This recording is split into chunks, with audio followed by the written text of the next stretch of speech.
Hello, folks. Welcome back to Weekend Watch Repair. My name is Adam. Thank you so much for stopping by. I really do appreciate it. I'm bringing you a really special watch today. This is a Citizen Bullhead model 679011 from January of 1981, making this watch, it turns 45 years old next month.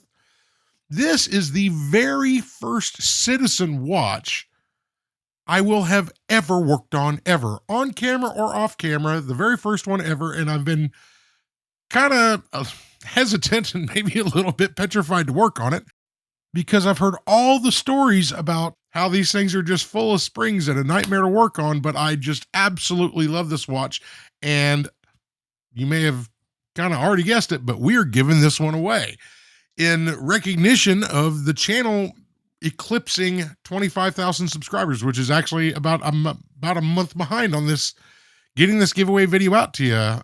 It's been pretty nuts here, and this video, this whole project just took it's a monster. I mean, the length of this video, as I'm sure you've already seen, I hope you get comfortable, because this thing here is, it's quite involved.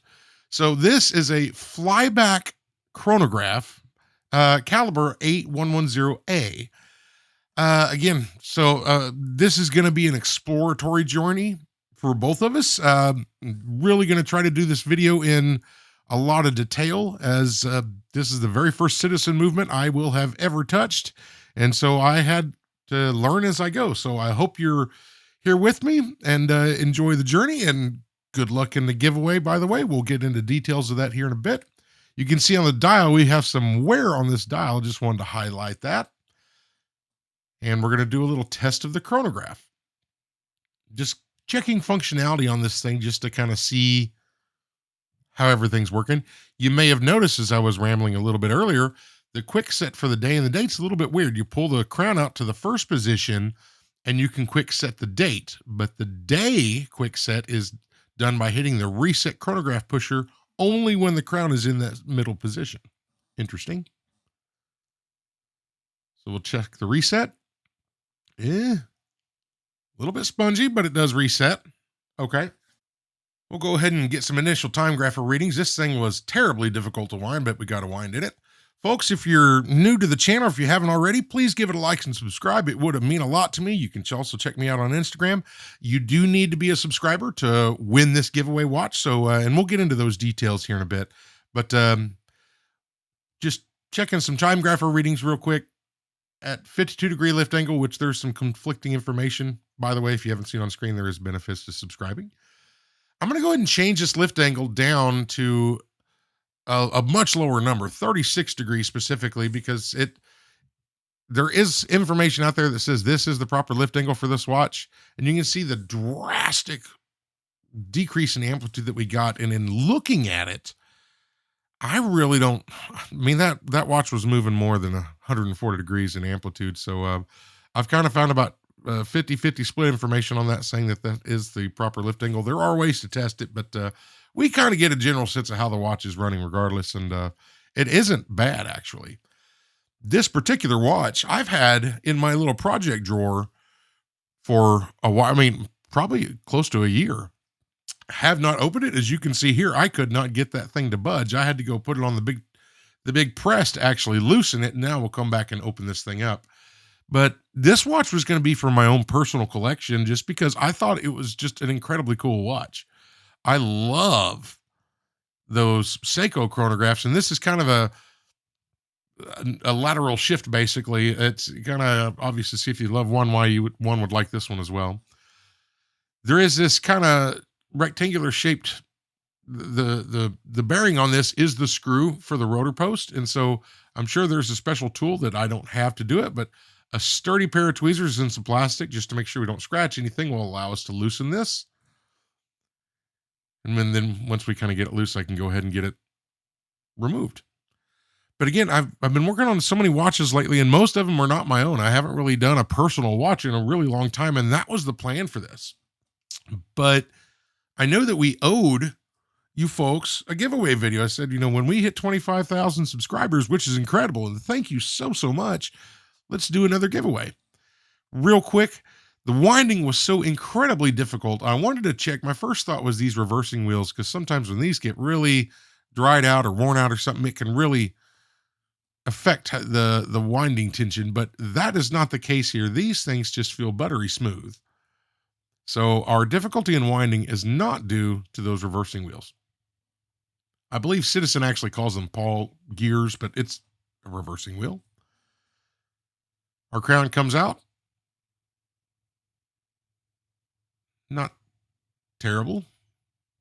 No rust or anything. That's good news. The movement ring in this case is actually it's snug. Real snug. So you can't remove this movement just via gravity. So we'll go ahead and give it a helping hand and remove the movement from the watch. But again, so I've had this thing in my drawer, and I wanted to kind of do this at some point, maybe even off camera just for me. But when we had this giveaway coming, I knew that this is a super cool watch, and I just thought that it would make a cool giveaway. So that's why we're doing it. And it would be cool, to document the process on film, because just like, all of us at one point, if you're working on watches, there's always a first time working on something. And well, I'm probably, make poor enough decisions. Well, I'm going to go ahead and film mine, put it on YouTube for the world to see. So if I screw it up, we'll see. But thankfully, yeah, we'll get going. And thankfully that movement ring came out. I am so glad I did not snap that. And you can see that where I have that arrow pointed, that's an indexing point to index it in the correct spot on the movement. And there's 2 spots on that movement where that can fit. And I would assume it's so Citizen could use that movement ring on that movement to fit in different cases. But I just made note of where that one was indexed on there. Kind of standard stuff so far. We're going to go ahead and remove all of the hands on this watch. Just being very careful as we do it.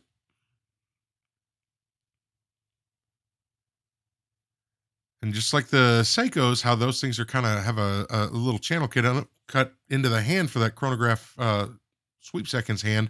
I wasn't sure on these Citizens if it did or didn't. It didn't really have the same amount of tension as the Seiko, but it does work in the same way. I remember this minute counter hand. Every time I'd pull it off, I'd drop it. It would fall right back onto that post. But we'll go ahead and get them removed. And you can see there is a little, probably not factory, but somebody had put a blue mark. That handle with the blue mark is actually the one that goes on the hour post. Now there's 2 dial feet screws that hold this dial on. And this is where things begin to get interesting on this watch. I didn't know what I was in for, and so you're going to kind of see it here with me. We loosen our 2 dial feet screws, and a lot of times, you should be able to pull that dial off, or at least start to get some movement in it, but this thing is not budging one single bit. And so I'm going to leave a bit of the footage in here and just kind of speed it up. But no matter what I did, still trying to be very gentle, I could not get this dial to come off or even remotely come loose. So now we kind of get over to a screwdriver, because there shouldn't really be anything holding this thing in, but it's just flat out on there. And I'm trying to be very gentle while I do it. And now things I kind of get smart and bring out the microscope, and I start looking, and take a look here. This hole in the movement is where the dial foot should go through, and where the dial feet screw actually secures it. But you can see there's not a dial foot there. And if we go to this other hole right on the side of the movement, that's where the dial foot screw is. But right there, you can see through it. Sorry for the glare, but there is no dial feet. So what somebody has done, as you can see here, I'm going to go ahead and stop the video.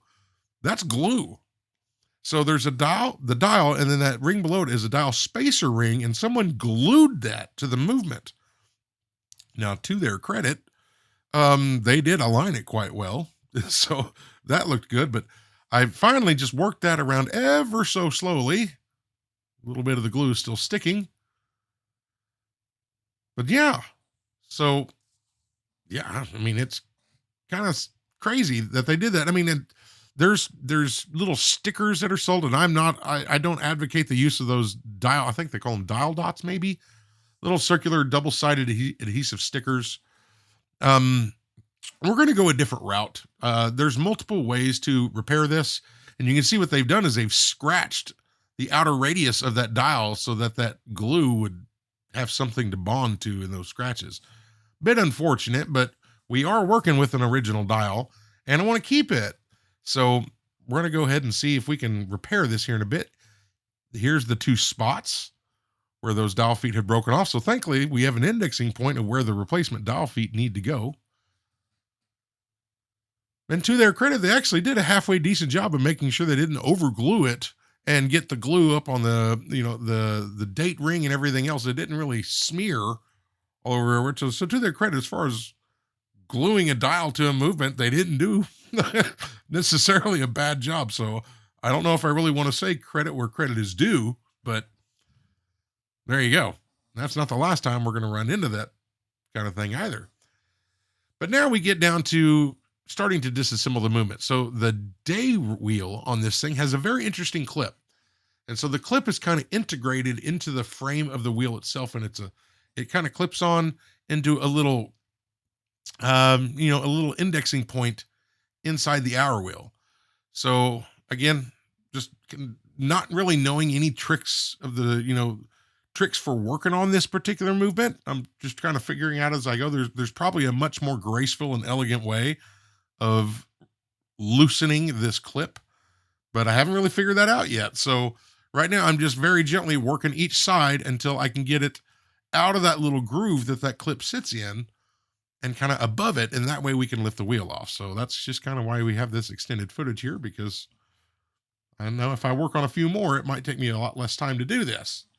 And I will work on more of these at some point. I am definitely getting another one just for me after working on this watch. But now we can go ahead and lift. Now that we got that clip loose, we can lift that day wheel away.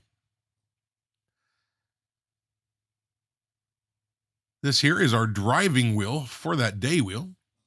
The calendar driving wheel rotates around and hits that, and then the teeth on that index with the teeth on the day wheel. Is a shouldered screw that holds that down. And what I found interesting during this, and there's a lot of time in this video, it's not really shown just because of the edit of a video, but I was just kind of studying this movement in steps and taking some photos along the way because, there is some videos out on YouTube about this 8110A movement. And just from a reference perspective, there was this one user, and I only found his channel through that, and it was cool. I did. He had it broke down into multiple individual videos. Some of the camera shots I wish could have been better, would have helped me more. But I really wanted to create something because I haven't really seen at this point in time as I record this a full beginning to end service video of one of these. So I think it'll be pretty cool and something to add to the library of watch content on YouTube. Hopefully people will find it helpful. But yeah, I studied this and then kind of comparing it to a Seiko because Citizen and Seiko are the two big, juggernauts as far as these Japanese watches. And this being my very first foray into one, I kind of wanted to see where they differ and where they're similar. Here on the underside of that chronograph cover plate, we have a few little pieces there, and we're going to go ahead and disassemble that. And these are for the function of the hour recording mechanism, specifically for the hammer. So we have a spring, kind of an operating lever, and the hammer itself. So not terribly difficult. I'm going to go ahead and get this out of the way and get that hammer off of there. And that hammer only engages the hour recording wheel. They went a bit heavy on the grease, but I've done that before too. We have our spring for the hammer reset. We can go ahead and lift that out of the way. And there's little indexing pins on that spring. We'll just kind of remove tension real quick. And we can get that spring out of the way. And then just that little operating lever. And, it's a pretty simple setup. When we get into this, the keyless works on this thing is an absolute nightmare. I'll just be honest with you. And we'll get into that here in a minute. You can see the lower barrel arbor jewel has, boy, it's not in the greatest of shape. This is our calendar driving wheel, and that steel component on that, it's a plastic wheel with that steel finger on it. Those can be separated, but I didn't really feel a need to separate them. I'm going to go ahead and uh, clean that part manually. Arrow wheel can come off. Our intermediate calendar driving wheel. And this is basically a cannon pinion, but this is actually an offset cannon pinion. So that one there is not attached to the actual, it's not crimped down. So this has a offset center wheel or second wheel that actually has a kind of a micro cannon pinion on it that'll then drive that. But we'll get into that here in a bit. We have a cover plate holding our minute wheel.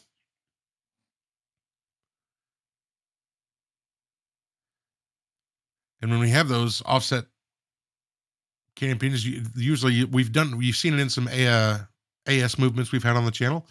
That minute wheel is actually held in its lower pivot by a spring. And so those can be interesting. Those can generally just be left in as well. I went ahead and stopped the chronograph so that the hammer spring kind of has a little bit less tension on it than it normally would with it engaged. And now we can go ahead and pop this off the hammer.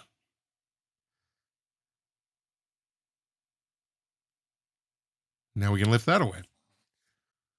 So there's a lot of parts we're removing in order to get this watch and remove power, but we left the keyless work alone because even though there is a hole in the bridge plate where you can access the ratchet wheel screw, it is a reverse threaded screw, and can't really use that to wind down the watch with by releasing the click spring. So we're leaving the keyless work in place. We're removing the automatic work right now, and we got that wheel that interacts with the rotor and it's bushing out of the way. And now we can get these two screws for the automatic work bridge out of the way, and we can lift this bridge off.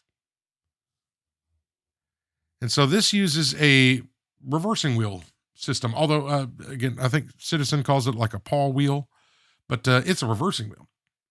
And so what these do, these work in tandem to allow that rotor to rotate in either direction, but it will only turn the automatic works in one direction and thus wind the watch. And so what I'm doing here is, being that this is not only the first of this movement I've ever worked on, but Citizen in general, I want to take a look at both these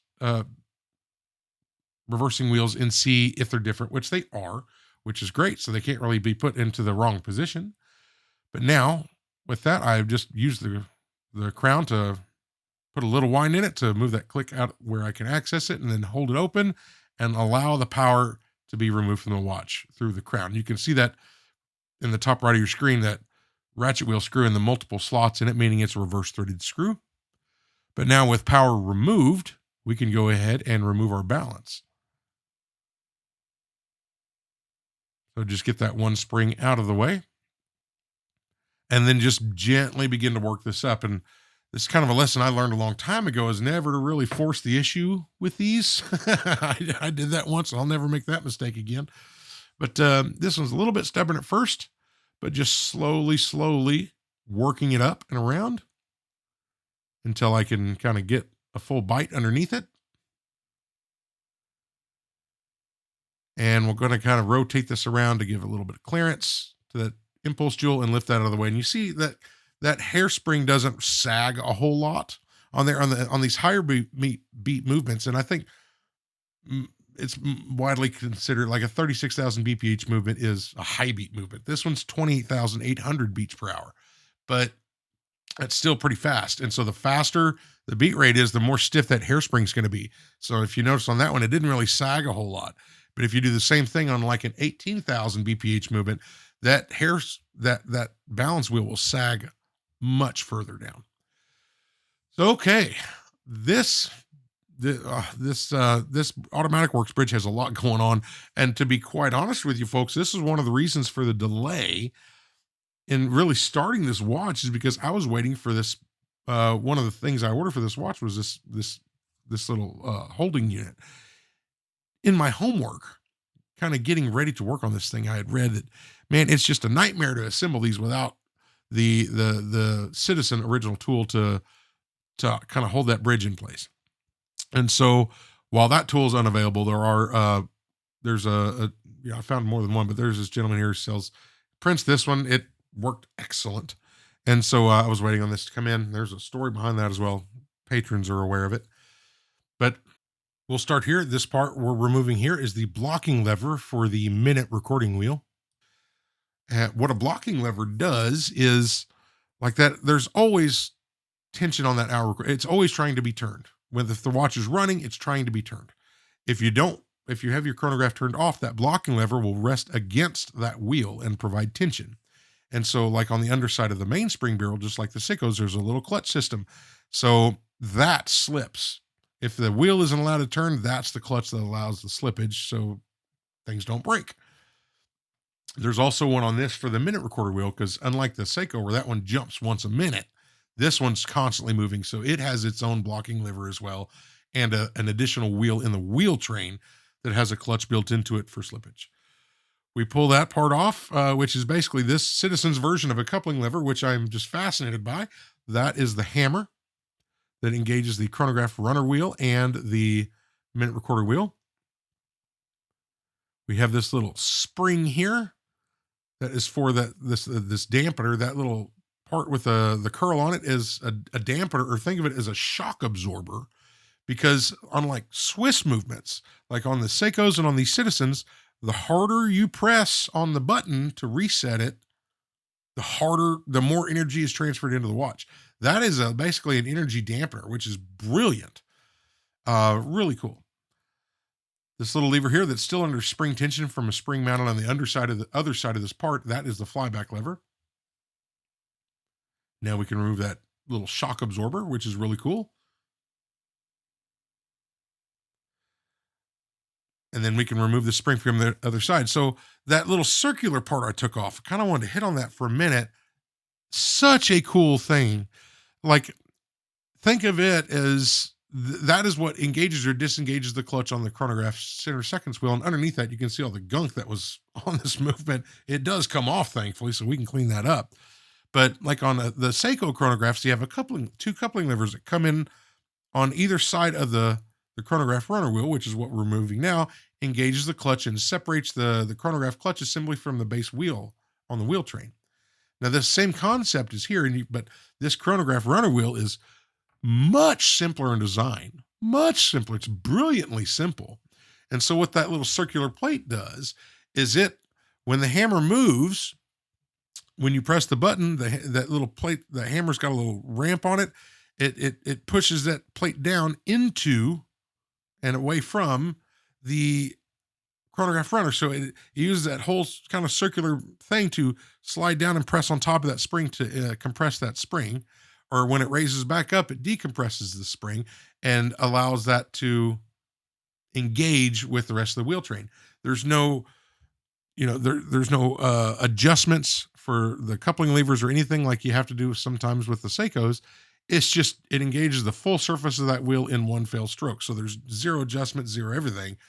Just brilliantly simple. Such a cool thing. So moving on, this here is our minute recorder wheel, and you can see a little tension. That little washer underneath it is curved by design, and it provides just the slightest amount of tension on that. And what that does is it smooths the movement of it. Instead of it kind of rotating around constantly and being a little bit choppy as it does it, it makes the movement smooth.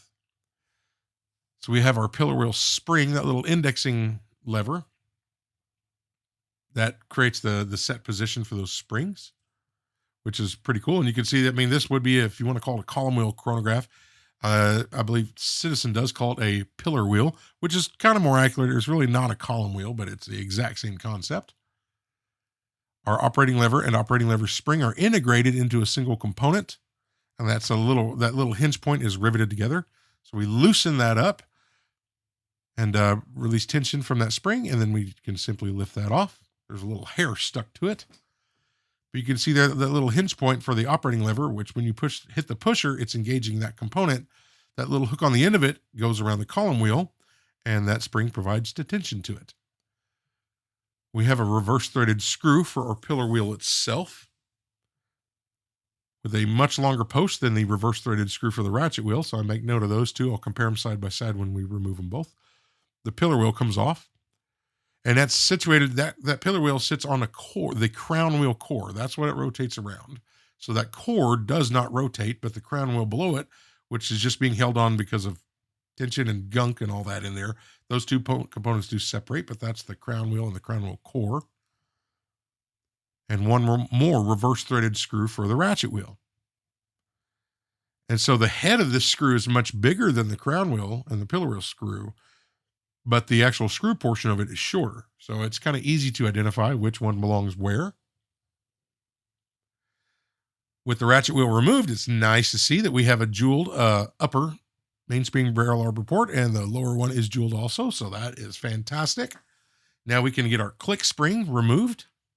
And I'll tell you, the click spring itself is real simple, but the click itself is simple. That spring is diabolically small and thin.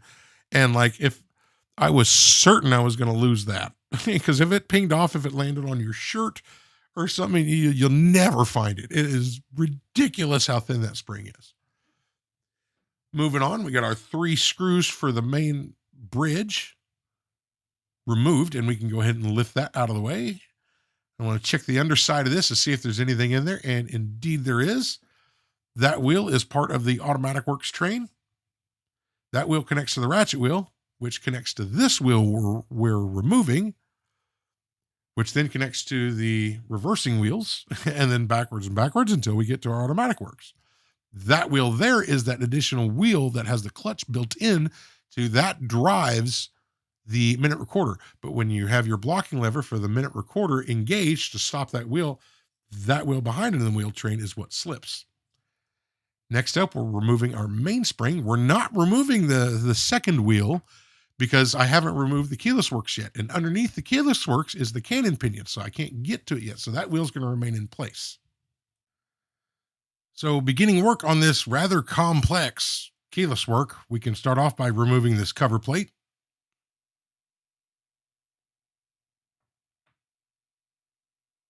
There we go. A little bit of extra grease there left by someone for us. Next off is going to be our setting lever spring. We'll just loosen the screw. We remove tension off of the setting lever. But this has actually got kind of 2 springs on there. It's the spring, the indexing spring for the setting lever, and the other one with a little circular part around it at the bottom of the part is what it just provides constant downward pressure on that setting lever. So if you push the post in from the other side to remove your crown and stem, that's the spring that pushes the setting lever back down. Next up is our quick set arm for the day function. And that post that it sits on is exceptionally long because there's the cover plate sits on that post. There's this, and then there's one more part, the yoke and the yoke spring, which is one component, also sit on that same post. So it's very, very long.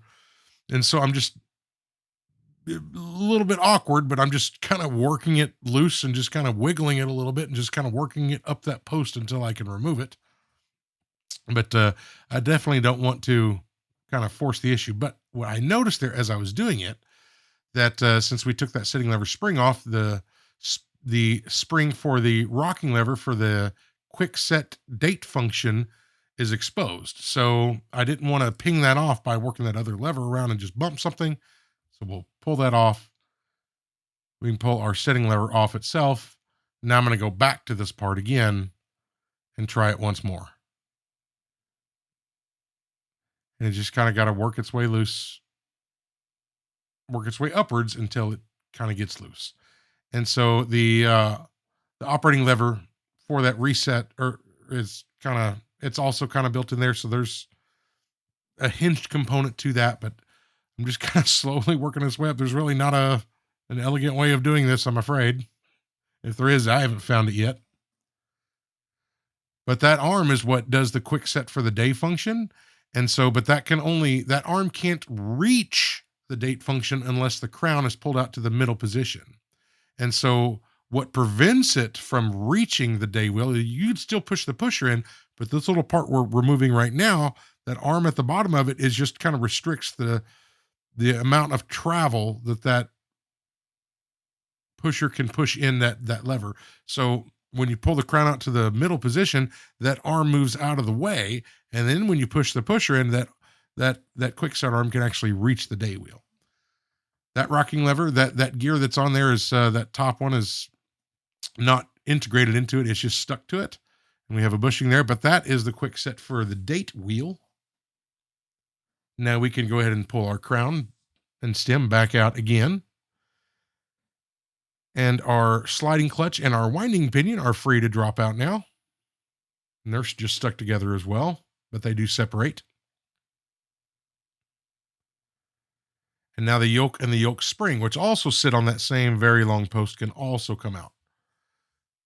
So if I remember right, this one here did come off a little bit easier than prior attempts with the other parts that sit above them. But we'll get this thing lifted up and out of the way. Eventually. There we go. And now here is our actual cannon pinion that is attached to the second wheel. So we can lift that out of the way because that is pressed into place. And you can see when we did that, our second wheel dropped down. I'm hesitant to call it a center wheel because it actually doesn't sit in the center of the movement. Our post for the setting lever is actually captured in this main plate. There's a little like pressed in sleeve in there. There's no sense in removing it, so we will leave it as is and just go through the normal cleaning process. I went ahead and pulled the lid off the barrel. Now we can remove our barrel arbor. And, you know, a little bit over oiled, but we've definitely seen a lot worse on the channel. And I've even much worse off the channel. On the lid is that little, that slipping clutch system. That gear there is what drives the hour recording wheel for the chronograph.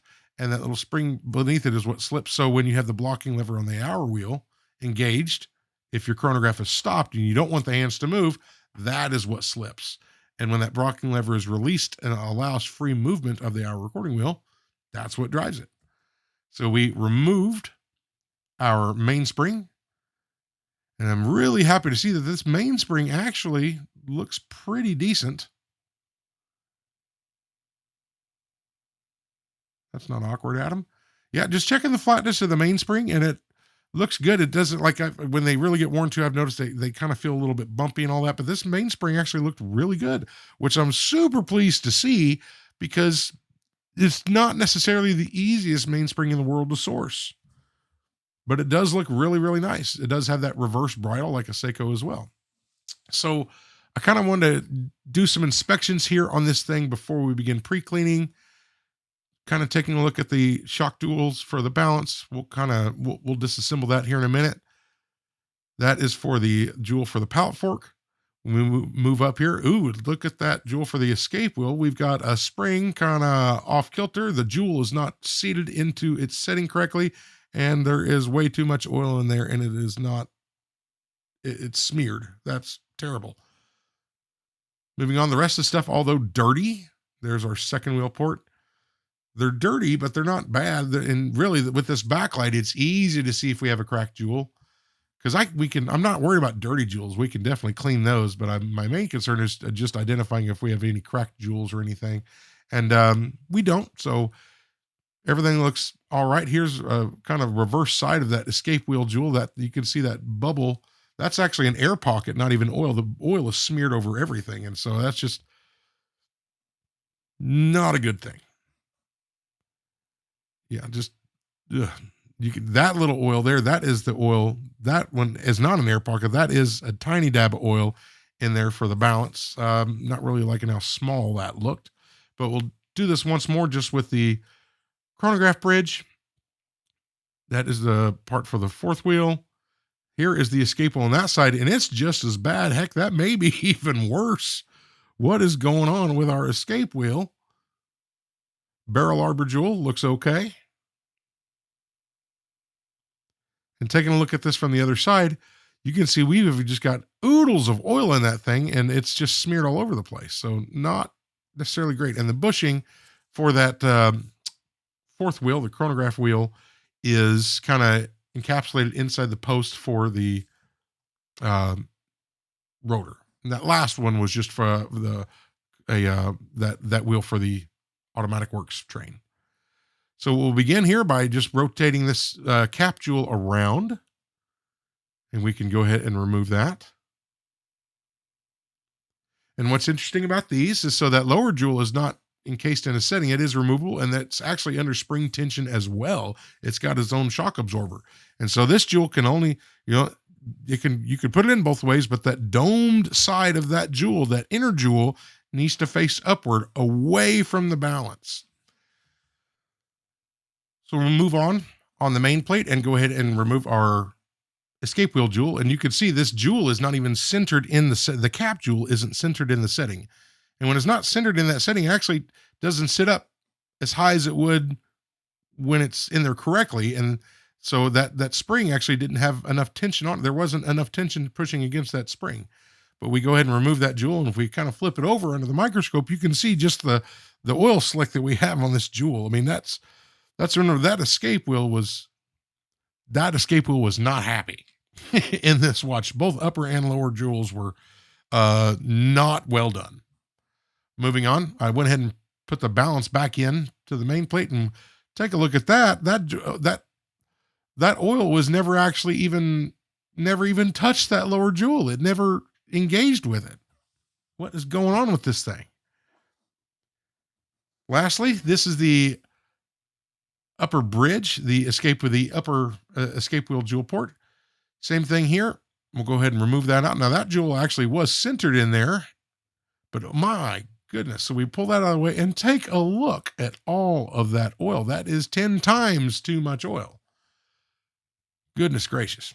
Okay, moving on. All that'll be cleaned up. I want to go ahead and I'm taking a look at all the pivots before we begin. I'm going to use some silicone polishing pads. Mine are kind of a generic, but the green is the extra fine grit. Eve Flex is what like the premium brand version is. But this cleans the pivots. It doesn't fix worn pivots or anything. It just cleans gunk off basically. And I just want to kind of take a look. We'll get a non-blurry view of that, kind of like an after view of that escape wheel. But I use that same process, much more gentle. It's very difficult to film it, but here you can see the pivots on all the different wheels, kind of post polishing pins. And what this does is it tells us, and we have a cannon pinion there too. You can see that notch in the cannon pinion. That's what sets the tension on it. But you can use that to clean them up, which is great for the wheel. Your amplitude will be better and everything else. But also, if you have an issue with a pivot, it's a lot easier to see it when it's not covered in dirt. So a great little step to do as part of this cleaning process. It does take a lot of time, but well worth the effort. So we're just going to clean up the cap jewels for both the balance and the escape wheel, kind of using this method.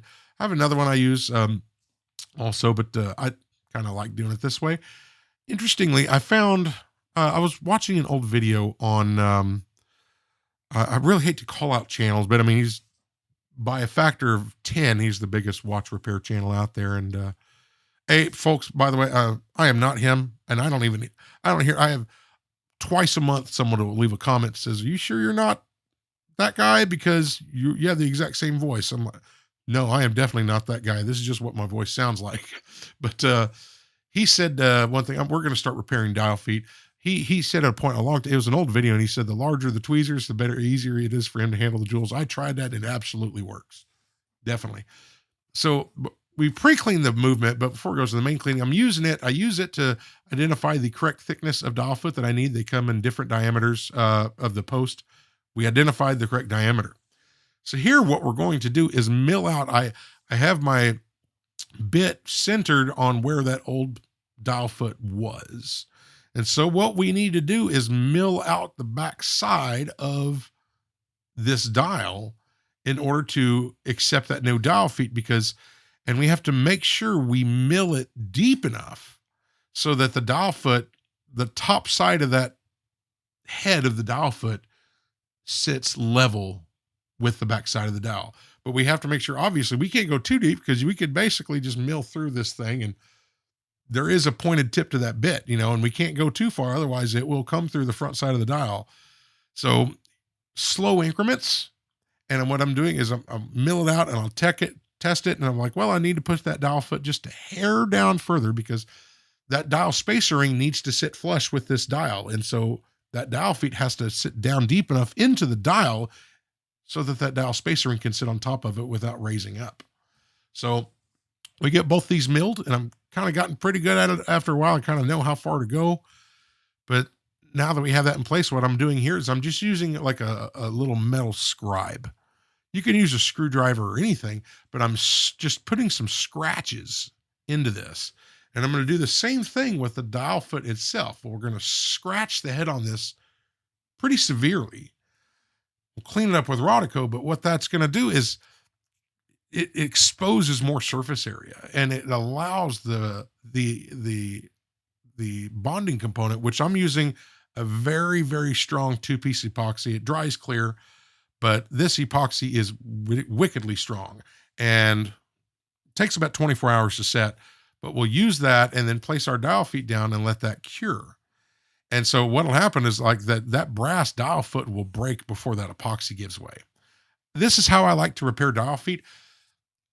A more thorough method is to resolder dial feet. Now that takes a lot of experience. You can burn through the dial. I don't have a dial foot soldering station, but I make sure I use really strong epoxy. So folks, here what you're seeing, and I don't know why this slideshow creator thing decided to be fancy and put photos sideways and upside down, but I didn't have the standard filming component because I didn't know this movement well enough. I want to keep similar parts together, and I use photos to record that. So that's kind of how I did it, how I just kept track of everything. Once there, we put everything into the cleaner, and I'm going to use this opportunity to say thank you so much. Thank you to the members who sign up on Patreon, both supporting and free members. I appreciate every one of you being over there. I love the community that we've built. If you're over there, feel free to send me messages. I try to respond to all of them that I can. But thank you so much. I really don't see how this channel works without your support. And I humbly and respectfully mean that. Thank you so much. Moving on, while that's cleaning, we're going to disassemble the case. We can see our pushers here are captured by these tiny little evil little C-clips. So we got to make sure we kind of keep track of those. Whoever did this before was very generous with the silicone grease. So, in fact, it does make removing these, like they kind of stick to stuff. The silicone grease will kind of make those things kind of stick to stuff. So I don't really mind removing these. They don't really fly off too far when they're caked in silicone grease. Well, we get that removed. And now once that's removed, because that pusher is under spring tension, not a lot, but there is a spring in there. Now we can go ahead and pull this pusher out of the way. And then we kind of immediately notice that gasket looks a bit odd. So we'll kind of put it in a little holder here. And the reason it looks odd is because there's 2 gaskets on that pusher. 2 of the wrong gaskets don't make a right gasket, folks. So moving on, we have the second one here, and that one pinged off into infinity, or so I thought. I kind of had a quick heart attack. But we pulled that out of the way, and it just, I don't know how it got outside of the watch case, but it just flew like 2 inches away from the watch. But there that one is. Now we can move on. I can go ahead and press out this crystal. And it was not easy. Come on. There it goes. So this crystal is actually in pretty decent shape, but in my preparation for this watch, I had ordered a new crystal anyway. So I have a replacement crystal, but that one there is in great shape. There is this nylon gasket, which we are going to replace with a brand new one. And next up, you can push out this bezel from the inside. And this one here fought me a little bit. And I'm going to I guess I'll just kind of leave it. I'll show you the whole process, but I'll just leave this in there because you folks like some noise. So here you go. Finally. That's exactly what I thought, because I was trying to be pretty gentle with it, but I had to work it around quite a bit, and then it finally decided to release. So when we take this thing out of here, now you can kind of see why there's more glue. So inside the case, where that bezel sits, you can see the remnants of all that glue that was holding that in. That should not be necessary on this. I mean, these things pressed in properly do not need glue. They're in there pretty good. On the bezel side of things, we have more of this. Now, this bezel, this is an aluminum bezel. So maybe the glue actually didn't really bond that well at all. So thankfully, it really wasn't a difficult job cleaning this up. Maybe they just used really poor quality glue, but they didn't need to do it regardless. Well, we'll go ahead and pegwood everything, get everything cleaned out, and move it over to our ultrasonic, and we'll see what it has in store for us today.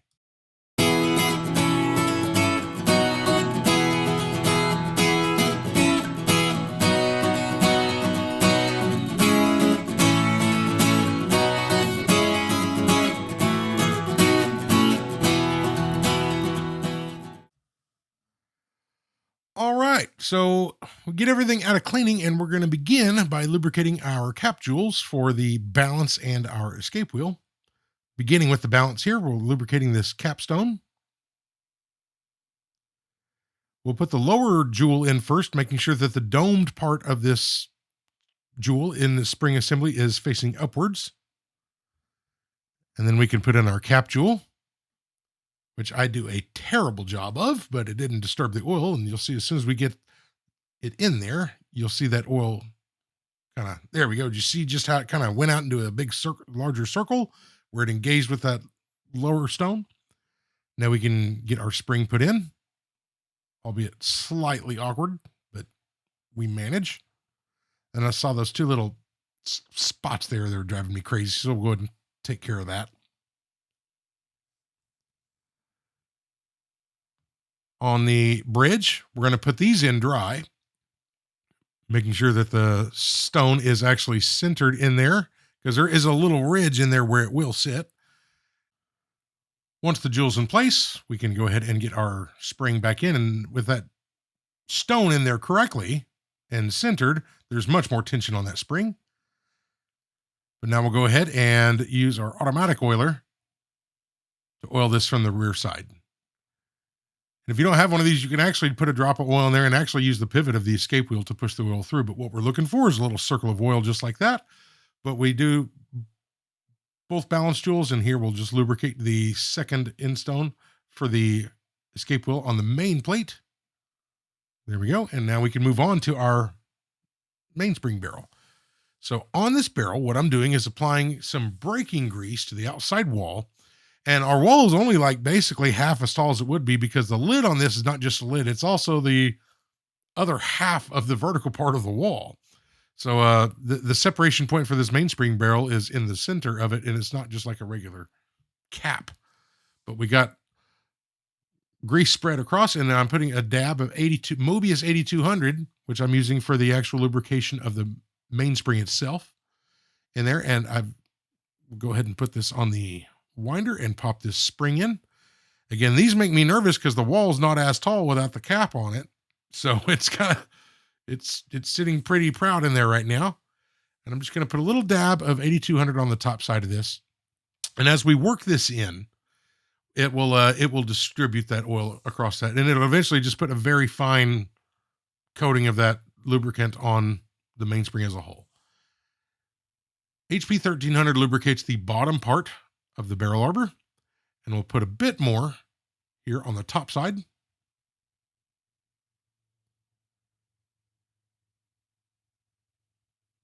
We can put our cap on. I would leave the audio in here, but sometimes you get a really cool click and sometimes you don't. This watch didn't give us a click.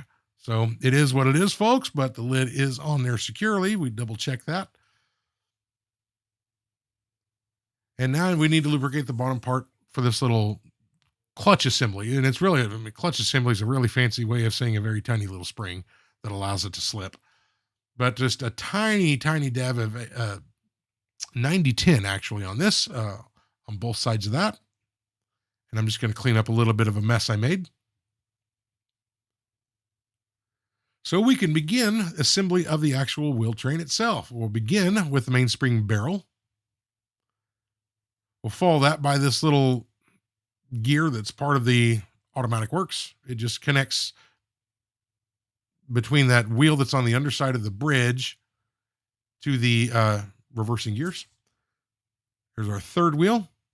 We'll lay down our second wheel. Again, I would call it a center wheel if it was in the center of the watch. Maybe it still needs to be called that. I don't know. We'll put some HP 1300 on the bottom post of that. We can flip this over and go ahead and put this down in there as well. And the pinion on that is going to mesh with the teeth on the mainspring barrel. Next up, we have this funny little looking wheel. And again, this is the driving wheel that drives the minute recorder. So we're going to put a little bit of dab of 9010 right there underneath that top collet.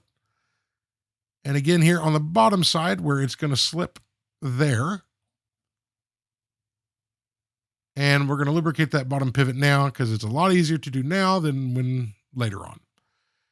And now we'll stick that into place, although I do have to fight with this one for a minute if memory serves before that bottom pivot finds its bushing. There we go. Little bit of lubrication for the upper barrel arbor port. And here on the bridge as well, lubricate that wheel because it will be inaccessible after we mount it. We can go ahead and get this thing down. So our escape wheel and our fourth wheel are not jeweled in this. They're going to be jeweled by the chronograph bridge later on, so they don't go in just yet. But I want to give this a quick test and just make sure everything in the wheel train up to that minute recorder, minute driving wheel is actually spinning. So that's all looking good. And the teeth engaged with on that automatic works wheel. So we're good there. We can tighten these 3 screws down. I'm going to go ahead and finish up the rest of the lubrication on the wheel train that we've already put together so far. That's that center wheel post or second wheel post. Here's our third wheel. This is the upper pivot for that minute driving wheel and that automatic works wheel. If we flip the movement over, we'll go ahead and lubricate the lower barrel arbor port. We could have done that before we put it in, but doing it now is fine. There's our third wheel. And that lower pivot for the automatic works wheel, it's buried way down in there. So I'm just going to kind of show you this footage because I kind of had to go deep to get it. Now we can go ahead and we can install our cannon pinion right now. So I'm just applying some heavier grease to that second wheel post, and we can pop our cannon pinion on and press it down into place. Just like that. Now we can begin assembly of the rest of the wheel train. So I guess now is as good as any because I've waited, almost 53 minutes to even bring up the giveaway. And then we need to talk about the giveaway because that's probably why a lot of y'all are here. And that was kind of the main point of this video. Although the watch is super cool, it is a giveaway. We need to talk about it. So we've done several giveaways on the channel. I think they've all gone exceptionally well. I would think that the winners of those watches would agree with me. So what we're going to do here, this watch is going to be given away on Sunday, December 21st, in basically 2 weeks. And so what you have to do in order to enter to win this watch is 2 things. You have to be a subscriber to the channel. So if you haven't subscribed already, please do so now, as I humbly request with this on-screen graphic. But please subscribe to the channel. The second thing you need to do is leave a comment on this video.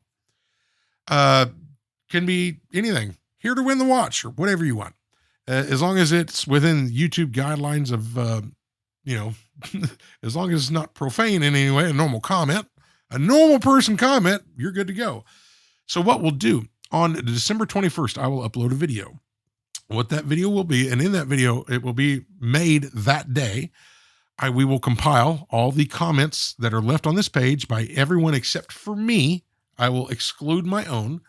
And then what we will do is basically delete duplicate users. So it will compile a list of people who've left a comment or subscribed to the channel and only allow 1 entry per person. We will then use a random comment selector. It'll all be shown in the video. It'll be out of my hands. Whoever wins it, but we'll announce the winner right then. And you will have 7 days from the publication of that video, which again will be on December 21st, Sunday, to contact me. We will go through a very simple verification process. where I'll ask you to do two things to prove you are the winner, prove you are who you say you are. Very simple to do. I believe every single person who's won the giveaway, this is giveaway number 4 or 5 in the lifetime of this channel. Every single person who's won the giveaway, I happened to see watch the video the day it was released on the giveaway day. And within 20 minutes of emailing back and forth, their identity was verified. At no point in this giveaway, in any giveaway on this channel, will I ever ask you for any money for anything. No shipping, no nothing. This is 100% giveaway. You want it. It is no cost to you. So anybody messaging you, I don't think this channel is big enough for people to pretend to be me, but just in case they try, I will never ask you for any payment in any way, shape, or form. So if any of that happens, know that it is not authentic. You will not pay 1 red cent for anything associated with this giveaway or the delivery of your watch. So again, folks, be a subscriber, leave a comment on this video, watch the giveaway video that's going to be published on Sunday, December 21st to see if you've won. That system it's pretty simple, seems to work well. And so good luck to everybody. And also, leave a comment if you just want to leave a comment, just because leaving comments is cool. And, it doesn't have to be for the giveaway. If you have a question or something, leave me a comment. But anyways, that's the giveaway, folks. I'll review it at the end of the video as well.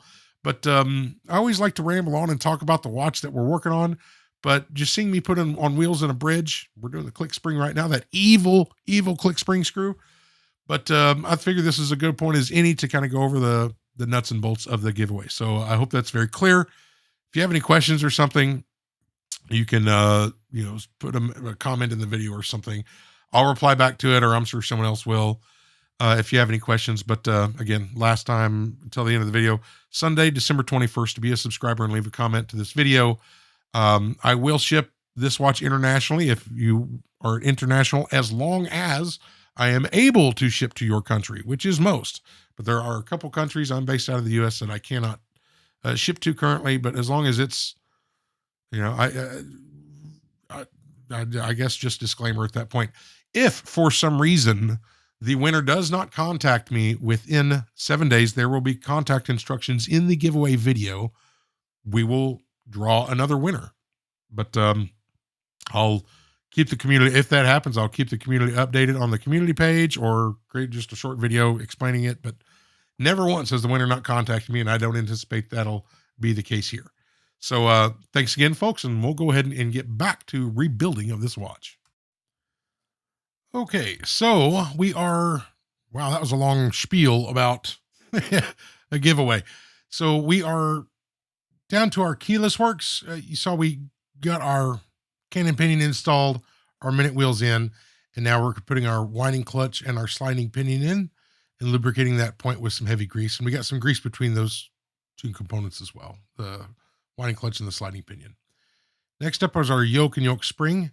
So a little bit of grease on the back side of that spring where it's going to go, and some 1300, HP 1300 on this really long post that's going to hold multiple parts. We can get that yoke spring pressed down into place.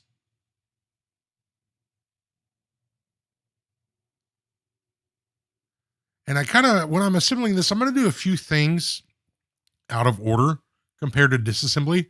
And really the reason being is just because there's no rhyme or reason to it. You saw kind of those photos I had of parts when they went into the cleaner. So kind of what I do is, it's not really seen on camera, but just off camera, I kind of stage parts of different component systems I'm working on. So I have all the keyless works parts there, and I just kind of put them in an order that kind of suits my eye, and so it's just easy to grab the next part kind of thing. So kind of learning what I learned during disassembly, I just kind of stage it how I want to put everything back together and go from there. But it may not necessarily be the most efficient process. Like, I could have put this minute wheel cover on right after I put the minute wheel on, but it wasn't next in line, which is just a me thing. But there you go. That's why it's a couple things like that. You'll see it later with the screw for the counter driving wheel. For some strange reason, I just put it on way later, but it doesn't hurt anything.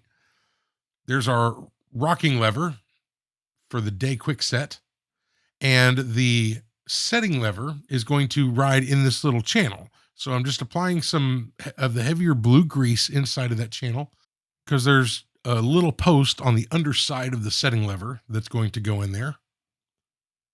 I clean up my excess grease and a little bit more HP 1300 on that post for the setting lever. Then it rotates around and we can go ahead and get that set into place. And so all in all, I had this issue with this watch. I had a bunch of hesitation before beginning working on this thing. I've had it for a while, and even when I wanted to do it off camera, I wasn't ready to just dive into it because I was like, well, I need to read up on it more or whatever. The same thing with that Walkman. I researched that Walkman quite a bit before I did it, and goodness gracious, did I research like the first ever Seiko chronograph before I ever took my very first one apart a long time ago. And you know what I learned with all three, this watch included, is that while researching it beforehand is helpful, I'm not saying it isn't, it most certainly is. There's just no replacement for getting in there and taking it apart and learning from it.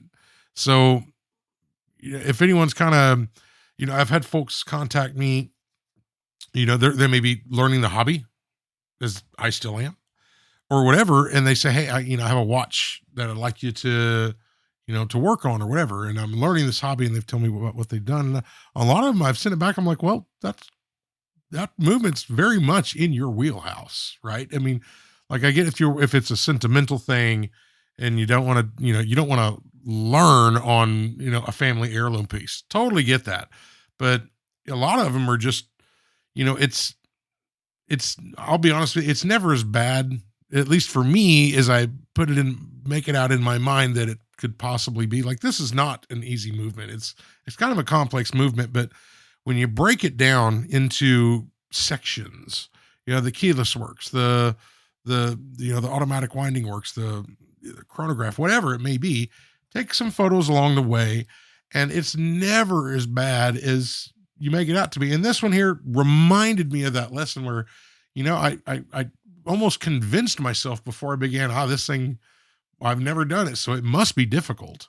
And while it's not easy, it's not exactly difficult either. There's just a bunch of components, but none of it's difficult by any means. It's just different than what I've done before. So I found that to be a helpful reminder. And if that can be a reminder for y'all, I mean, if you're thinking about doing a watch, and you can contact me or someone else to see if we'll work on it, which I need to talk about that here in a minute. But on most of those, I've said, you know what, you should give it a try. If something bad happened, you can message me or someone else to help you out if I can, but go from there. But in the ones that have done it, one of them recently is he's a Patreon member who I've done a watch or two for him in the past. One actually was a video on this channel, and he messaged me about a watch, and hey, he's been servicing him a little bit, and he was going to do it, asked me if I want to do it. And I said, well, just you think about giving it a try yourself. I'd love to do it for you, but it will be a long time before I can get to it. But so he did it himself, and it wasn't without challenges. He sent me a couple messages through Patreon, and he would run into, this or that, and I'd give him some advice. But, he got it hammered, and it was an excellent, it threw some actual, it wasn't just a standard service. It threw some major challenges at him, and we worked through it, figure out what the deal is. And that's how I've kind of grown too in this hobby, is like, I don't really grow a lot I'll grow from this one because it was new. But, if I've done 10 of these or 5 or whatever, I'm really not going to learn anything new unless it has a really weird or unique problem, which the Patreon members watch had. And so, but that's how, at least for me, that's how I get better. And I think it's kind of in the same way with a lot of other folks out there. So, if don't let a watch convince you that you can't do it. Like to this day, I've never done a moon phase. I've never actually worked on a watch with a moon phase movement, but now I'm like, it doesn't really bother me because it's just one additional complication. Truth be told, the moon phase isn't really that much of a complicated object to add on top of a watch. It's cool, but it's not, for the most part, with some exceptions, they're pretty simple. So it's really not intimidating. It's just, that's more parts you got to track. Well, you take more photos, stuff like that. Just make sure you're organized in your parts cleaning process and your sorting. But this watch reminded me of that lesson. So if I can impart anything to my fellow hobbyists out there, it would be, don't let a movement intimidate you. Mistakes can be expensive. Any of us who do this hobby, we've all gone through that, and I'm sure I have more of that in my future at some point. But tools are expensive, but so are mistakes. Sometimes it's worth the cost, though. But that, yeah, don't let a movement intimidate you. Get in there, take your time, be thorough, be organized, but you'll get through it. But and on that note, as we kind of finish up here, you'll notice I did not oil the calendar driving wheel post or the raceway because that is a plastic wheel. So don't need lubrication on that.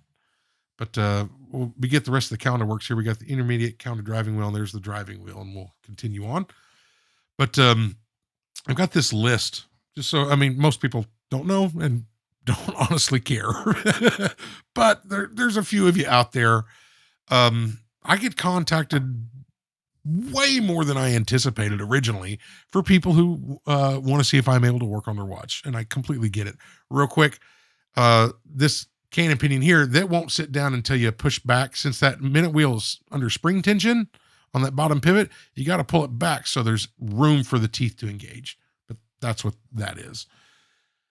The, when I started kind of opening up the possibility of, I started working on other people's watches other than my own. It took a long time before I was willing to make that step, just because I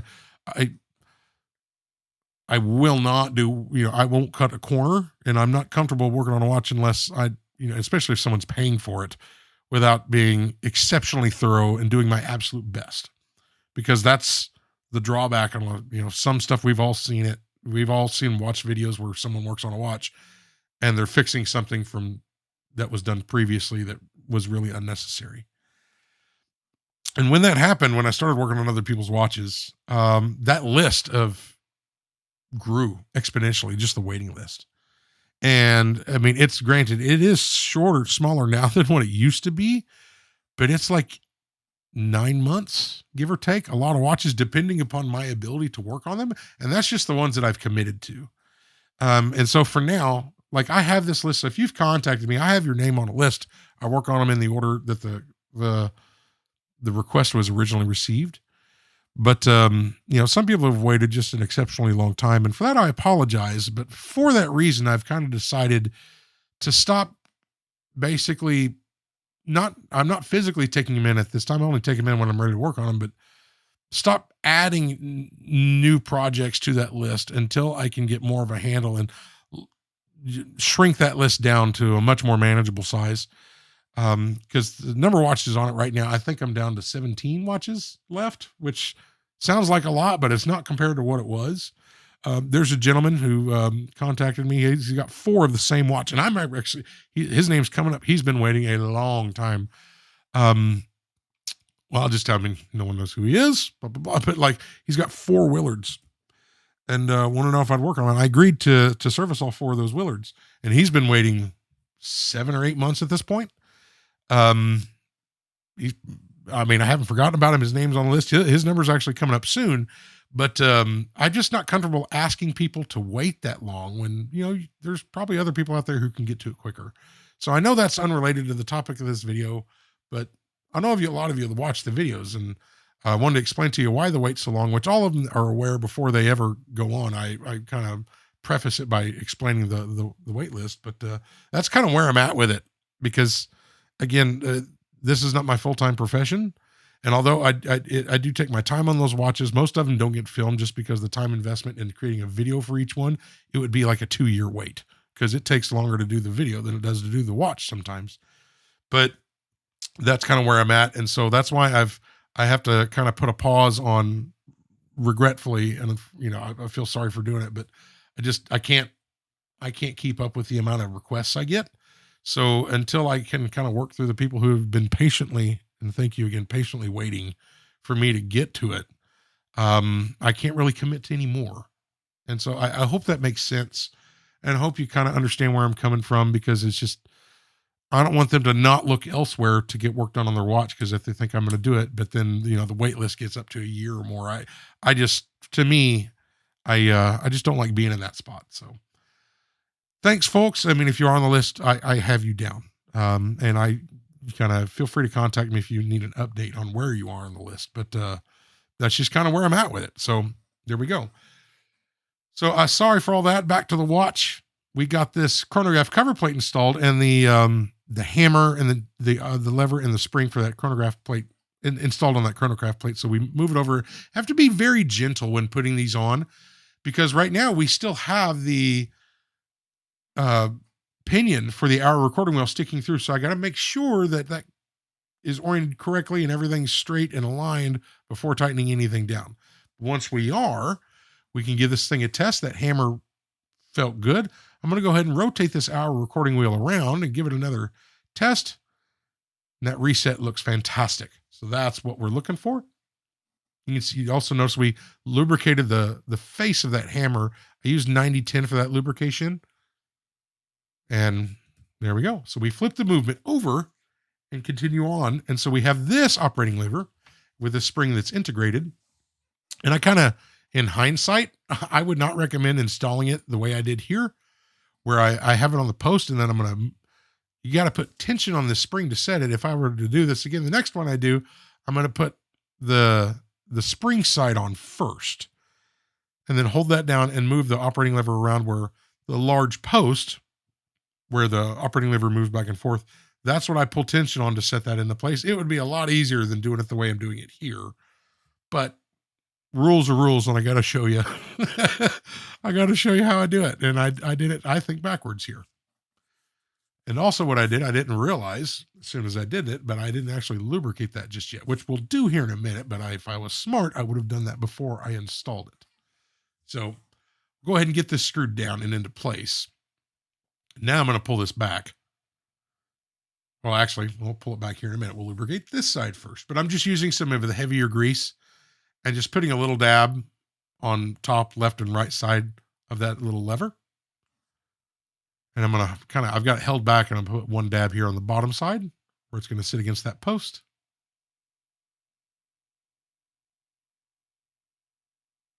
And since there's nothing holding it down yet, so I'm just being very careful when I release it. There is one more spot of grease I actually forgot there, but I will remember here in a moment. Moving on, the minute recording wheel, we get this tension spring put back into place, and a tiny little bit of 90-10 right here on that bottom pivot. And I'm just kind of watching that bottom pivot, trying to make sure I align it with the hole in the main plate. We could drop that down into place. Just like that. And so what we're doing here, instead of lubricating the faces of the hammer, which we could do for this, I'm just lubricating the cams itself, the hearts of this wheel. We also do the same thing to the chronograph runner wheel. When we get to it, here is the escape wheel. We'll get that slid into place.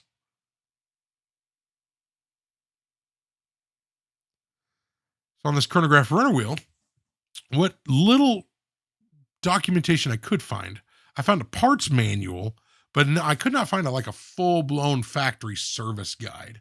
I found a reference to one, but not the actual document. And so unfortunately, but in what I could find references, and this wheel services the same way as the Seiko actually. So lubricating that pivot, dropping some 90-10 between the pinion and that bushing below, and you press down on the pivot but not on the bushing to create a little bit of gap, and that lubricates the point when this wheel separates, where the movement would run without the chronograph running. That's where that separation point is, and that's where we want that lubricant.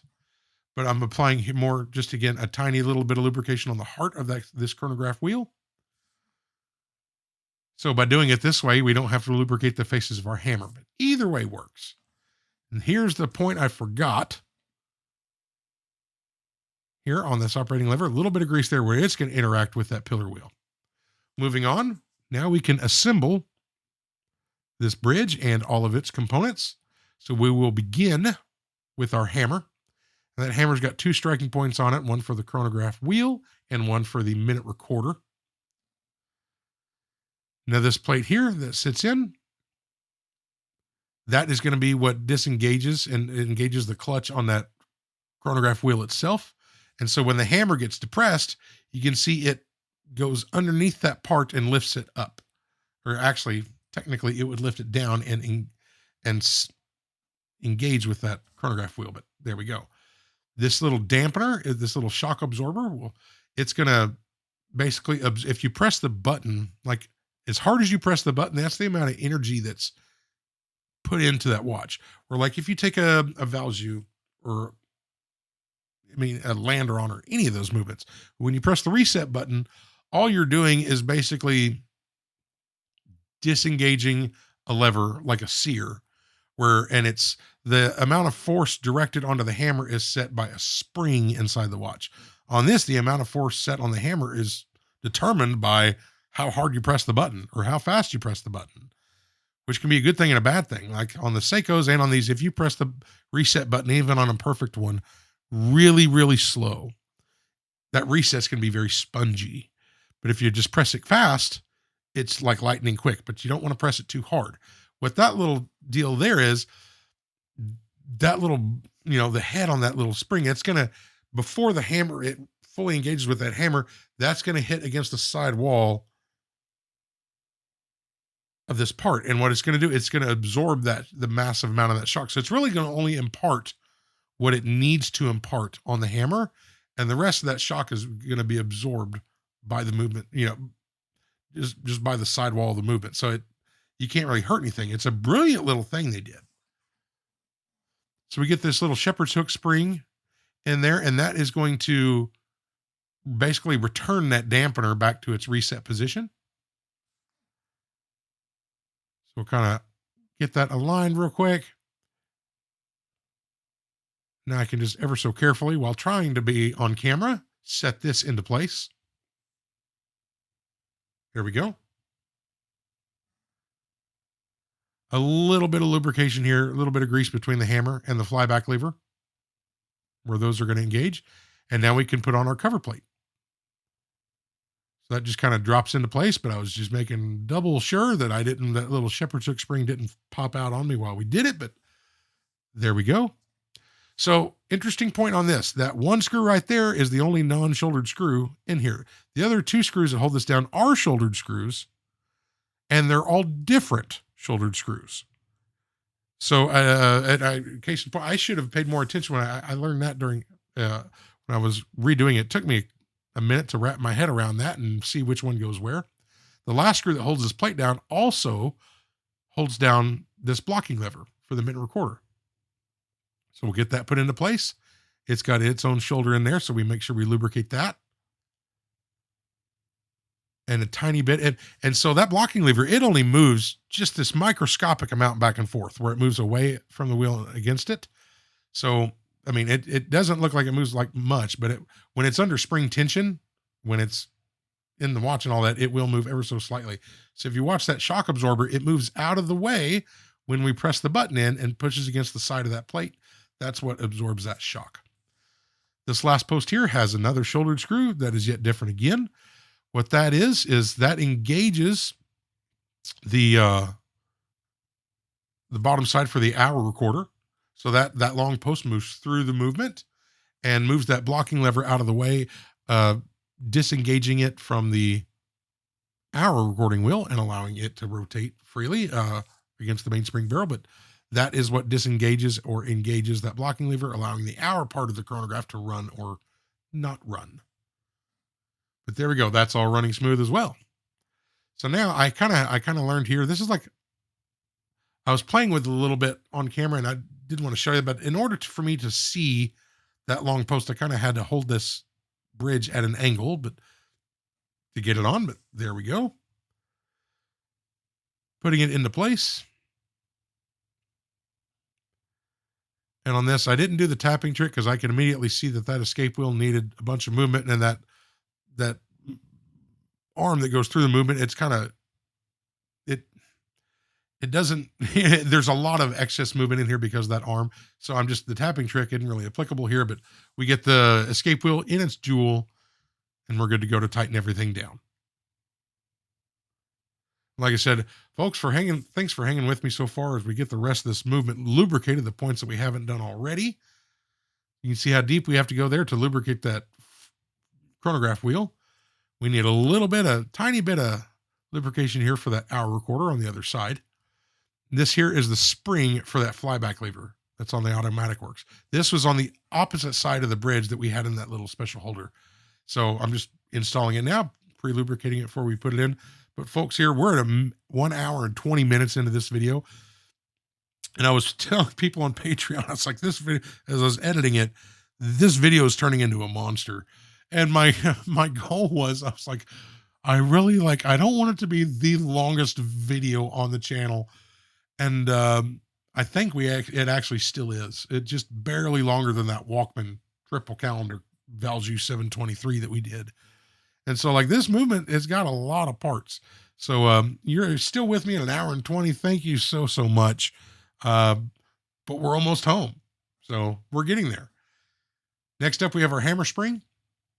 And so what you saw me do earlier was I hit the hammer just to get it into a position where there was theoretically just a little bit less tension than there would be otherwise. So that post you see on the right that it's engaging on, I engaged or disengaged the chronograph to make sure that it was moved over into its furthest spot over where I'm still tensioning the spring, putting it on, but it's less tension. But we get that put into place and I just do a quick check to make sure everything looks good and is functioning properly. And it is. So can you believe we're this far in? We're only just now putting in the pallet fork. We haven't even made this watch run yet, folks, but this is everything you have to have on there. In order to do it, you have to have that chronograph bridge on so that the fourth wheel, has something to go in, and the escape wheel. And like we have to have, and there's no point in putting that part on if you don't pre-assemble all the other components. So there is just a mountain of components we have to put on before we actually make this watch run. I didn't show it, but I just put a little bit of wind in the watch. Once we get the pallet fork in, as you can see, we have excellent action on that. That looks fantastic. Locking depth looks right where we should be. Probably need to go into more detail on that one of these days. So now we can move on to lubricating our escapement. And what we're using here is Mobius 941. That is an oil-based specialized escapement lubrication. They also make 9415, which is the same escapement lubrication, but that is in a grease base. And so what they say is, and I used the grease base originally for everything, and it totally works fine. But the thinner oil-based lubricant they say to use on higher beat movements, I use it on everything 21.6 BPH and higher. And then I'll use the 9415, the grease lubricant on 18,000 BPH. That can be used on everything. You will see it'll rob a few degrees of amplitude, but it lubricates it perfectly. But what we're using here is the 941. Getting our balance in, thankfully that when we put that balance in, it sat down in its jewel quite nicely. I didn't have to fiddle with it, but we rotated around to get that impulse jewel in, and there we go. It jumped. It just came right to life, and that is a beautiful sight to see. I love it. I had the TV blasting in the background, but I shouted out a sigh of relief because we put a lot of parts on this movement before we ever finally put the balance in to see if it was going to run. But here we are, folks. So we got some time grapher footage. This is about an hour into running. We can take a look at the amplitude. I'm just checking different positions here. I don't see anything crazy. Timekeeping looks pretty darn good across all positions right now. But I want the winner of this watch to know, folks, we have an absolute runner on our hands here. Even in these vertical positions where amplitude is going to drop and we would see higher variances in timekeeping right now. Poise on this balance is really nice. Timekeeping between all positions looks excellent. And that's one of the beautiful things about these higher beat movements too.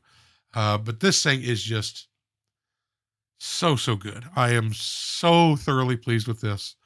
So moving on, we're down to the last couple components here. Dial side of the watch. This is the chronograph day driving wheel. This is the interface between the chronograph driving wheel and the actual day wheel itself. That has its own shouldered screw as well, where we lubricated that. Just give it a quick test here. Make sure we have free movement, and that all looks great. Getting the rest of the calendar works installed. This is the post for the date jumper spring. This spring may look pretty familiar to you. Really similar to the Seiko, same exact design principle. A little bit of heavy grease on the back side of that where it's going to rest inside that channel on the movement. We can drop that into place and set tension on that spring.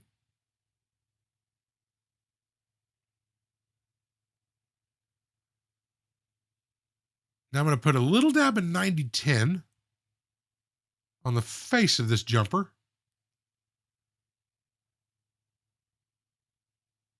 What I'm also going to do is I'm also going to take the same lubrication, the same 90-10, and put it on the face of the quick set jumper, or, the quick set lever for the day wheel. I normally just put it on the jumper for the day wheel, but I'm going to, in testing, I'm going to rotate that around 20, 30 times. It's going to lubricate. All those points are going to receive that oil just being on that part. So that's going to work out just fine.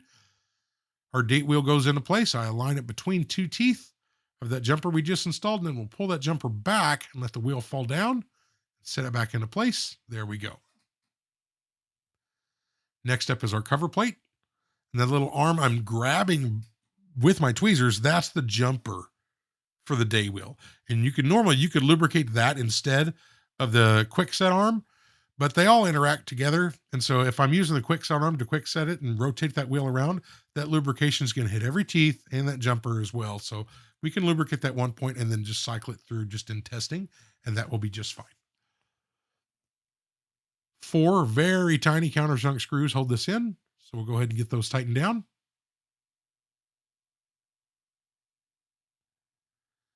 And we are almost home, down to the day wheel. So this day wheel here, I'm just kind of rotating it around just so I can have clear access to the jumper. But we need to pull that jumper back and then set this wheel into place and then release that tension on that jumper, and it'll engage with the teeth on the underside of that wheel. And I will say, putting this spring back into place is a heck of a lot easier than taking it off. There we go. Now I want to give this thing a test. So pull the crown all the way out to the time setting position and start turning it, and we should see it engage in regular time setting mode. There we go, and it jumps 2 days, which is what we want on a dual language day wheel. We'll pull the crown out to the middle position, rotate it counterclockwise, and that will set our date. Now we press the reset pusher in this position, and we should be able to advance our day wheel 1 slot at a time. Excellent. If you're ever curious, that's how you change languages on these wheels, is you just set it to the language you want, and then in the course of regular timekeeping, that moves everything over 2 spots, so it always stays on the same language. Now we're down back to the dial. I went ahead and already put the dial spacer back on the back side of the dial, and now we can put that back into place with our dial feet fully cured. At this point, they've cured for much longer than they needed to, but they're back in place. We'll tighten up our dial feet screws. And now we can move on to setting the hands in place. So we've got our hour hand on. We have our minute hand getting pressed in. I'm just kind of adjusting as I go here. And now I have the reset pusher fully engaged as I'm putting in the last of these hands. That's our chronograph sweep seconds hand, our hour recorder.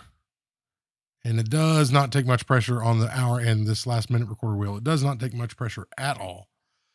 But now I want to give this thing a quick test.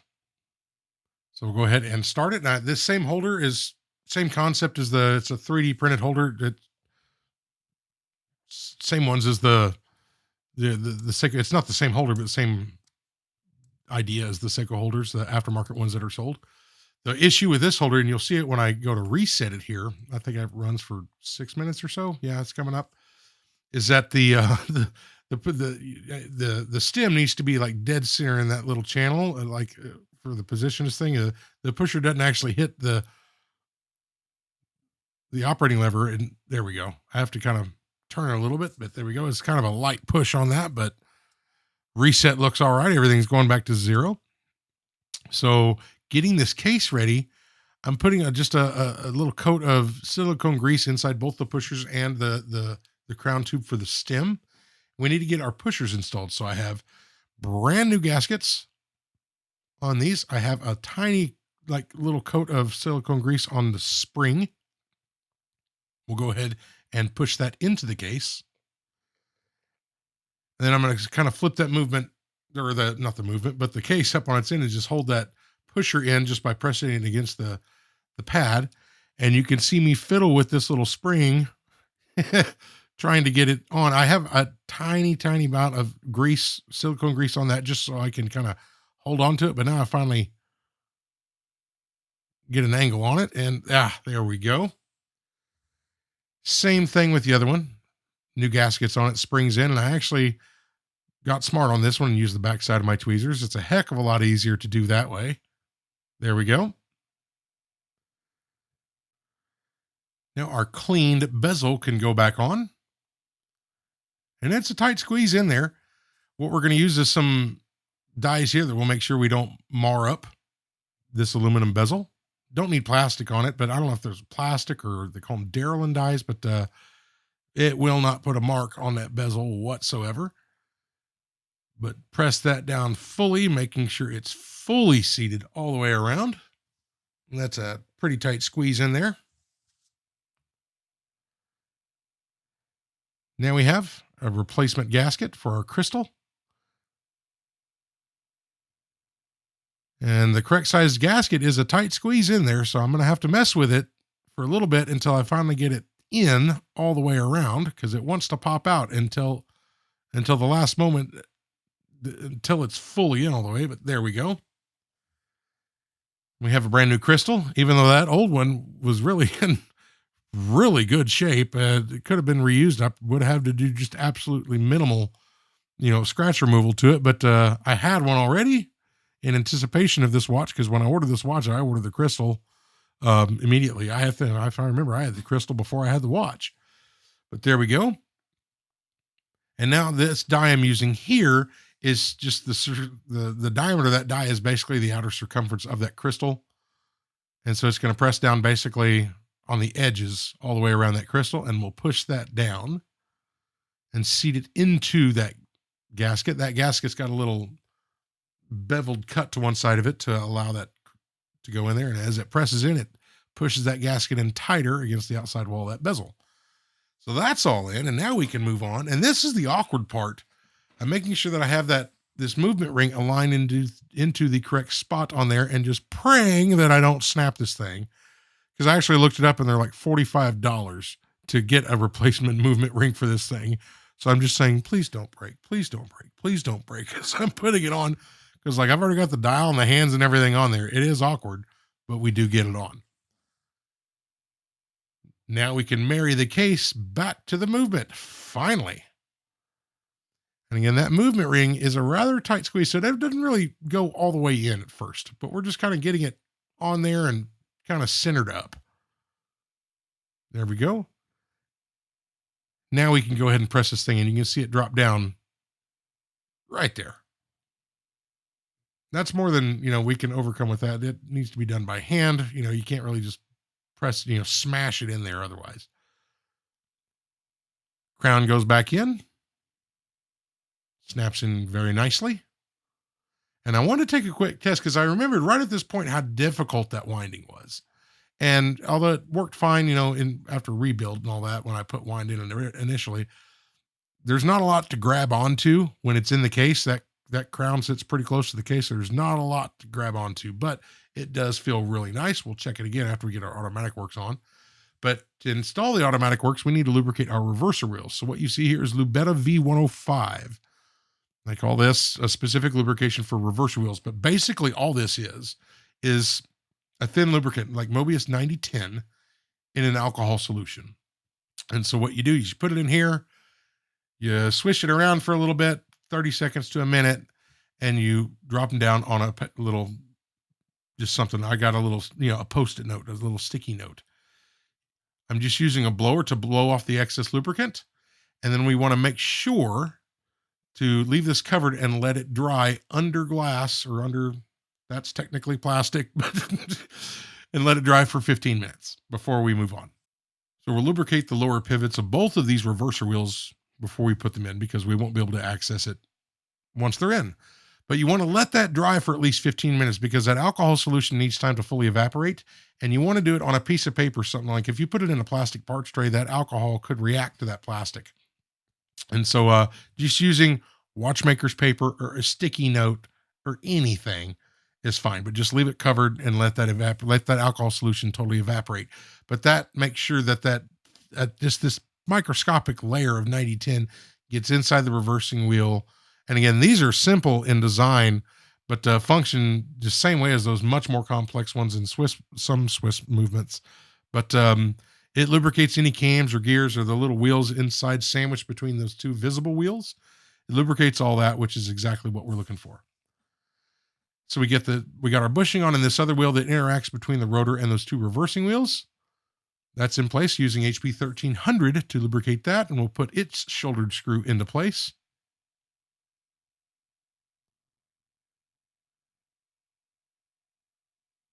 Just giving it a quick check once more just to make sure that nothing's binding, and we can go ahead and put on our bridge for the automatic works. Not a very complicated bridge to put in, thankfully. 2 pivots, 2 screws, we'll call it a day. Just make a quick adjustment to make sure these upper pivots for both these reverser wheels go in. But as far as bridges go, that one's pretty darn easy. I'm just going to make sure it's all the way down. Now it's just a matter of getting these last 2 screws in. And so what I'm looking for when I get this on is, we'll put the rotor on. You'll see that here in a minute, but I want to give one more check to the automatic winding on all that. Once all these components are in there, because if something's off in here, and we're using HP 1300 on these upper pivots, by the way, but if something's off and it creates too much winding tension, you'll feel it. And so it's just a good guide before I close this watch up, just to make sure that everything's working good. So lastly, we will screw this back on. I'm sure there's just kind of like a 2-slotted little screwdriver or something that Citizen had when they were putting these on, but this method here seems to work just fine. It's a little bit awkward, but only for a moment. And once again, with plastic, I'm using these real thick tweezers here. These are the tweezers I actually use when we have the microscope footage and I'm holding cap jewels and, cleaning or lubricating cap jewels. I'm holding it. Those giant tweezers are the ones I'm using for that, based on the recommendation I saw on that channel I referenced earlier. And he was 100% right on. A lot easier to use on the larger tweezers. I always use the smaller ones because it's a smaller part, but use the big tweezers. It's a lot better. We lubricate our bearing and feeling in that. And I'll tell you, this thing is just as smooth as glass. It is so nice. Minimal bearing play. Everything is looking great. Feels fantastic. And this watch basically has a pretty full wind in it right now. But here again, I'm just checking this once more. So we're just going to put a little bit of wind in it.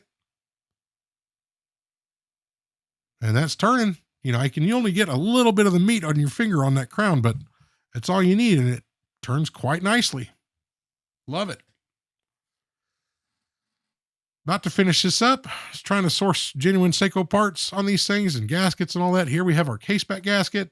Not the easiest one to find, but we found the correct one. I have gaskets that would fit, but I found this one available and I figured, what the heck, just get it. Cool part of the video, original Seiko parts. Or, excuse me, goodness gracious, original Citizen parts. What am I saying? Wow, that's blasphemy.